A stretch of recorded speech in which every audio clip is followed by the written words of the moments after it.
Hey friends, Radhe Radhe. Welcome back to our channel that is Gyani Politics. Now we are going to discussing how affirmative action working in India. तो basically affirmative actions कैसे काम करते हैं India के अंदर उसको हम discuss करेंगे। इससे पहले हम डिस्कस करते हैं what do you mean by affirmative। affirmative मतलब होता है होपफुल पॉजिटिव एस्पेक्ट्स और किसी भी चीज को इंकरेज करना।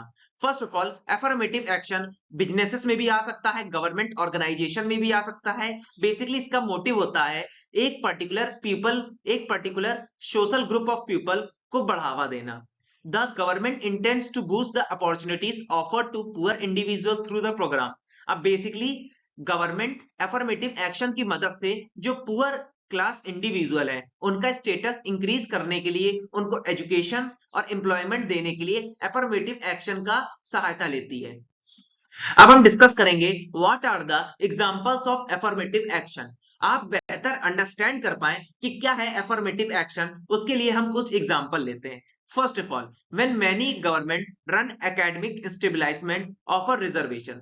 अब बेसिकली जितनी भी गवर्नमेंट के द्वारा एकेडमिक इंस्टीट्यूशन है उसमें रिजर्वेशन होता है शेड्यूल कास्ट के लिए, शेड्यूल ट्राइब्स के लिए, अदर बैकवर्ड क्लास स्टूडेंट्स के लिए। ये एक एग्जांपल है एफर्मेटिव एक्शंस का। इसी के साथ साथ constituencies are in mark for SCs STs in proportion of educate present their communities in politics। अब यहां तक दोस्तों पॉलिटिक्स में जितनी भी हमारी असेंबलीज हैं, लेजिस्लेटिव बॉडीज हैं, पीएसयूज हैं, सिविल सर्विसेज हैं, स्टैट्यूटरी बॉडीज हैं, वहां पे भी शेड्यूल कास्ट, शेड्यूल ट्राइब्स और यहां तक ओबीसीज का भी कोटा होता है। Affirmative action in workplace can also take the form outreach efforts targeting hiring employees management development। Affirmative action से किसी भी वर्क प्लेस में हम एफर्ट्स डाल के हायरिंग करते हैं, एम्प्लॉयमेंट जनरेट करते हैं, मैनेजमेंट को डेवलप करते हैं और एम्प्लॉयज को सपोर्टिव इनिशिएटिव्स देते हैं। अब हम डिस्कस करेंगे how affirmative action policies in India, किस प्रकार से एफर्मेटिव एक्शन पॉलिसीज इंडिया में वर्क करती हैं। तो first of all, affirmative action policy has essentially been practice more actively for longer in India. Basically affirmative policies India में एक लंबे टाइम से चल रही हैं अगर हम कंपेयर करें पूरे वर्ल्ड की तुलना में। What is the current affirmative action policy? The prevailing affirmative action policy known as Indian Reservation Policy। Basically अभी प्रेजेंट में जो affirmative action policy जो कि इंडिया में चल रही है उसे हम इंडियन रिजर्वेशन पॉलिसी कहते हैं, जिनको जो बेसिकली तीन एरियाज में वर्क करती है। फर्स्ट ऑफ ऑल, किसी भी गवर्नमेंट सर्विसेज के लिए अपॉइंटमेंट और promotion. Second of all, admission to public academic organisation. और third of all, legislative bodies में अपना representatives, seats in central, state and local legislative bodies. अब हम डिस्कस करेंगे appointment and promotion in government services. अब affirmation किस प्रकार से वर्क करता है अपॉइंटमेंट और प्रमोशन इन गवर्नमेंट सर्विसेज। तो first of all, reservation policy section pertaining government services is most crucial component. अगर गवर्नमेंट सर्विसेज में जो रिजर्वेशन एक बहुत इंपॉर्टेंट भूमिका निभाता है। According to the demographic proposal, the government provide reservation for schedule caste as per article 16 part 4। अब basically हमारे संविधान में रिजर्वेशन शेड्यूल कास्ट और शेड्यूल ट्राइब्स को देने के लिए article 16 part 4 of the constitution का यूज किया गया है। There are the reservation promotion of employees, और इसी के तहत कई प्रकार का रिजर्वेशन एम्प्लॉयज को भी दिया जाता है। First of all, the PSUs, statutory and semi-government organization, the government civil services, non-profit organization under control government, they are covered। अब basically reservation public sector undertaking that is PSUs, semi government organisation, government की civil services, government की A grade jobs, B grade jobs, C and D grade jobs और कुछ non profitable organisation में भी इनका कोटा होता है। इसी के साथ साथ जुडिशरी सर्विसेज, डिफेंस में भी रिजर्वेशन पॉलिसी रखी गई है सेंट्रल लेवल पे। Along with the reservation, there is another consideration such as lower minimum age requirement for service entry, a lower minimum standard of qualification।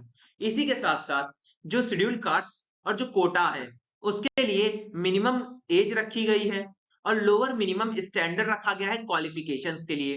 Pre exams coaching, separate interview for schedule castes and schedule tribes. अब basically जितने भी ए और B grade exams हैं उनमें pre exams coaching भी provide की जाती है और एक प्रकार का सेपरेट इंटरव्यू लिया जाता है शेड्यूल कास्ट्स और शेड्यूल ट्राइब्स का। बेसिकली सिलेक्शन कम्युनिटीज में शेड्यूल कास्ट्स और शेड्यूल ट्राइब्स के भी पीपल होते हैं जो किसी भी इंडिविजुअल को रिप्रेजेंट करते हैं। अब हम देखेंगे एफर्मेटिव एक्शन पॉलिसीज का भारत के अंदर क्या प्रभाव पड़ा है।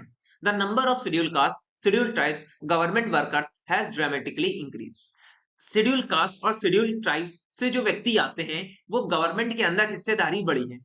From 12% in 1956, 16%। बेसिकली दोस्तों 1956 में जो परसेंटेज 12 था वो 2003 में 16 हो गया और अभी 38,000 से लेकर 2,11,000 2003 में शेड्यूल कास्ट और शेड्यूल ट्राइब्स एम्प्लॉयबल है under government. In additionally PSUs, national banks, public insurance firms has large number. और इसी के साथ साथ public sector organisation, nationalised banks और पब्लिक इंश्योरेंस कंपनी, इसमें भी शेड्यूल कास्ट और शेड्यूल ट्राइब्स एम्प्लॉइज बहुत सारे हैं। इसी के साथ साथ various work types quotas are more likely filled in lower job category. इसी के साथ साथ जो लोअर जॉब कैटेगरी है वो शेड्यूल कास्ट और शेड्यूल ट्राइब्स के कोटा से फुलफिल हो जाती है। The data suggested the number of schedule caste and scheduled tribes enrolled in academic institution has significantly increased। इसी के साथ साथ डाटा ये बताता है कि जितने भी गवर्नमेंट के द्वारा एकेडमिक इंस्टीट्यूशंस हैं उसमें शेड्यूल कास्ट और शेड्यूल ट्राइब्स की सीटें ज्यादा से ज्यादा बढ़ने लगी हैं। When we compare to the total number of graduates, the proportion of scheduled castes were projected 3.3%। अगर हम भारत के अंदर टोटल नंबर ऑफ ग्रेजुएट्स की बात करें तो उसमें 3.3% शेड्यूल कास्ट्स आते हैं और 0.8% शेड्यूल ट्राइब्स आते हैं। अगर हम यही डाटा 1981 में था, लेकिन अगर हम 1990s की बात करें तो ये की डाटा 3.3 से बढ़कर 7.8 हो गया है और 0.8 से बढ़कर शेड्यूल ट्राइब्स का डाटा 2.7 हो गया है 90s में। These numbers are relatively very small when to be compared with the population share। अगर हम आज के पॉपुलेशन शेयर्स में इस नंबर्स को कंपेयर करें तो ये बहुत छोटा सा माइन्यूट सा डाटा है। तो दोस्तों यही था मेरा topic regarding the affirmative action policies in India. अगर आपको टॉपिक पसंद आया हो तो लाइक, सब्सक्राइब, शेयर कीजिएगा एंड राधे राधे फ्रेंड्स।